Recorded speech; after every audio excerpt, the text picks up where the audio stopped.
આજ અમે ચાલ્યા છે બંટા ગામમાં વોટરફોલ જોવા ને ફાઇનલી અમે લોકેશન પર પહોંચી જ ગયા છે. આ છે બંટા ગામનો પુલ છે ને તેને બાજુમાંથી જ આ રસ્તો છે. મારી વાઈફ જઈ રહી છે ને આ લોકેશન બતાડે છે. એ છે જે નદીમાં છે ચેકડેમ છે ને આ જંગલમાં વોટરફોલ છે. અહીંયા આપણે જવાનું છે. તો હમણાં અમે આગળ વધીએ. આ નદીના અંદરથી ચેકડેમ પાર કરીને અમે પેલી સાઈડ જવાના છે.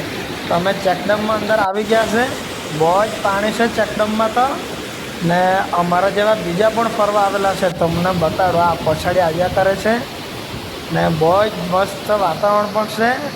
ફાઇનલી અમે વોટરફોલ પર પહોંચી જ ગયા ને હું વાત કરું પાણી તો આટલું પડ્યા કરે ને જોઈને તો દિલ તો કુસુમ ખુશ થઈ ગયું ને વાતાવરણ બી બહુ જ સારું ને પાણી તો ઠંડુ ઠંડુ બરફ જેવું એકદમ. નાહવાની તો મજા આવી ગઈ ને મારી વાઈફ બી પાણીની મજા લેવા લાગી. બરાબર તમે પણ જવાનું હોય ને તો જાજો જ, બહુ જ મજા આવે. ને અમે પાછા હમણાં રિટર્ન ચાલ્યા છે ને જાતા જાતા કિલોવણી પર મકા પણ ખાઈ લીધા. મજા